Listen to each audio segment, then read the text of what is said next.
कभी सोचा है कि बदलते मौसम क्या वो एक टूटे हुए दिल की कहानी भी कह सकते हैं? आज हम ना भारत की एक बहुत ही खास, एक कालजयी कविता पद्मावत की दुनिया में चलेंगे और देखेंगे कि कैसे आज से 500 साल पहले एक कवि ने विरह के मतलब जुदाई के उस गहरे दर्द को बताने के लिए प्रकृति के ही बदलते चक्र का इस्तेमाल किया। यही वो सवाल है जो इस पूरी कहानी, इस पूरी कविता के केंद्र में है।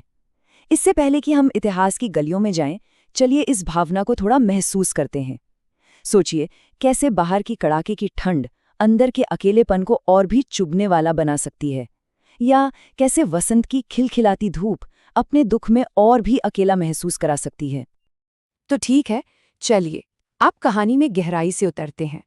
इस कविता की आत्मा तक पहुंचने के लिए ना हमें पहले इसके बनाने वाले को, इसके रचयिता को और उनकी दुनिया को समझना होगा। तो मिलिए मलिक मोहम्मद जायसी से। उत्तर प्रदेश के जायस शहर के रहने वाले एक सूफी फकीर थे ये, जिनकी कलम से एक ऐसा महाकाव्य निकला जो आज सदियों बाद भी लोगों के दिलों में जिंदा है। तो देखिए, जायसी कोई आम शायर या कवि नहीं थे। वो सूफी परंपरा से आते थे और सूफी मानते थे कि ईश्वर तक, उस परम शक्ति तक पहुंचने का रास्ता प्यार से होकर गुजरता है। और सबसे बड़ी बात, उन्होंने अपनी इतनी गहरी बातें किसी दरबारी भाषा में नहीं बल्कि आम लोगों की जबान अवधी में कहीं, ताकि उनका पैगाम, उनका संदेश हर एक इंसान तक पहुंच सके। और इसी सोच का नतीजा था उनका सबसे मशहूर ग्रंथ पद्मावत। पद्मावत की सबसे कमाल की बात यह है कि ये सिर्फ एक प्रेम कहानी नहीं है। इसकी 2 परतें हैं, 2 लेवल्स हैं। ऊपर से देखने पर यह चित्तौड़ के राजा रतन सेन और रानी पद्मावती की प्रेम कहानी लगती है, पर इसकी गहराई में उतरें तो ये असल में इंसान की आत्मा का परमात्मा से मिलने की जो तड़प होती है, उसका एक बहुत ही गहरा रूपक है। यही तो सूफी कविता की खूबसूरती है। लेकिन आज हम पद्मावती की बात नहीं करेंगे। आज हमारे ध्यान एक और रानी की कहानी पर होगा, और ये कहानी पद्मावत के एक बहुत ही खास हिस्से में है, जिसे 12 मासा कहा जाता है। अब ये 12 मासा क्या है? जैसा नाम से ही जाहिर है, 12 महीने। ये हमारे साहित्य की एक बहुत पुरानी विधा है, एक स्टाइल है, जिसमें एक किरदार, ज्यादातर एक स्त्री, अपने प्रेमी से जुदाई के दर्द को साल के हर महीने के साथ जीती है। मतलब हर गुजरता हुआ मौसम उसके दुख को एक नया रंग, एक नया एहसास देता है। और जायसी के इस 12 मासा की हीरोइन है रानी नागमती। ये राजा रत्नसेन की पहली पत्नी है, जिन्हें राजा पद्मावती की खोज में चित्तौड़ के महल में अकेला छोड़ गए हैं। तो ये जो उनकी तकलीफ की यात्रा है, उनका विरह है, वही इस कविता का दिल है। तो नागमती की इस पीड़ा का सफर ये शुरू होता है सर्दियों की आहट के साथ, जब दिन धीरे धीरे छोटे होने लगते हैं और रातें लंबी और अकेली। सबसे पहले आता है अगहन का महीना। दिन छोटे हो रहे हैं, रातें लंबी, पर नागमती के लिए तो अब कोई फर्क ही नहीं बचा। विरह के अंधेरे ने उसके दिन को भी रात की तरह बिल्कुल स्याह बना दिया है। वो इतनी अकेली, इतनी बेताब है कि अब वो प्रकृति से ही बात करने लगती हैं।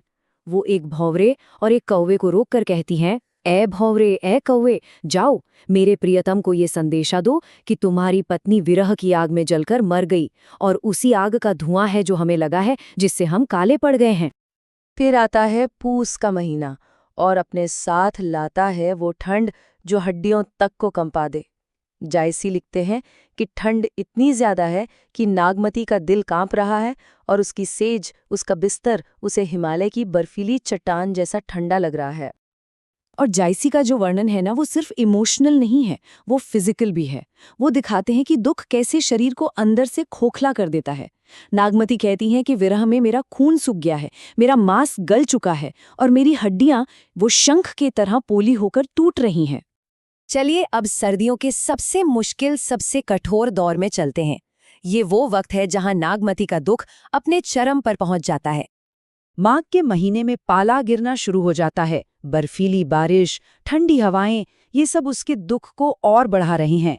अब ये मौसम सिर्फ उसके दुख का आईना नहीं रहा, बल्कि ये एक दुश्मन बन गया है जो उसकी जान लेना चाहता है। उसकी आंखों से आंसू ऐसे बह रहे हैं जैसे माघ के महीने की झड़ी लग गई हो। वो कहती हैं हे प्रियतम, तुम्हारे बिना मैं इतनी कमजोर, इतनी हल्की हो गई हूं कि मेरा शरीर एक तिनके की तरह कांप रहा है, और इस पर भी ये जुदाई की आग मुझे जलाकर राख की तरह हवा में उड़ा देना चाहती है। और इसके बाद आता है फागुन का महीना। हवा के झोंके ऐसे चल रहे हैं मानो ठंड को 4 गुना कर दिया हो। लेकिन सबसे बड़ा दर्द क्या है कि बाहर पूरी दुनिया फाग यानी होली का त्योहार मना रही है। लोग रंग खेल रहे हैं, जश्न मना रहे हैं, खुश हैं। और इस खुशी और जश्न के माहौल में नागमती को कैसा लगता है? वो कहती हैं, पर मेरे लिए तो ये संसार 2 गुना उदास हो गया है। दूसरों की खुशी उसके अकेलेपन को और भी ज्यादा चुभने लगती है। और यहाँ वो अपनी पीड़ा के शिखर पर पहुंचती है। वो एक ऐसी इच्छा जाहिर करती है जिसे सुनकर दिल दहल जाता है। वो कहती है, इस शरीर को जला के राख कर दो और हवा से कहो कि इसे उड़ा दे। क्या पता मैं उस रास्ते पे ही जा गिरूं जहां मेरे प्रियतम अपने कदम रखते हैं। तो सवाल ये उठता है कि आखिर 500 साल पुरानी ये कविता आज भी हमें इतना क्यों झकझोरती है? इसमें ऐसी क्या बात है? तो जायसी के कविता आज भी अमर क्यों है? शायद इसीलिए क्योंकि ये विरह जैसी एक यूनिवर्सल फीलिंग को पकड़ती है। जुदाई का दर्द तो हर किसी ने कभी न कभी महसूस किया है। ये प्रकृति को, मौसम को, पक्षियों को इंसानी दर्द की आवाज बना देती है, और ये आम लोगों की जबान में लिखी गई है। ये एक ही वक्त में एक दिल को छू लेने वाली प्रेम कहानी भी है और परमात्मा से मिलने की एक रूहानी खोज भी। और यही हमें हमारे आखिरी सवाल पर ले आता है।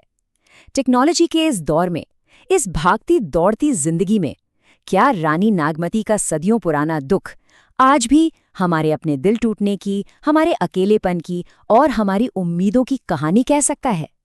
शायद। सच्ची भावनाएं और सच्चा दर्द कभी पुराने नहीं होते।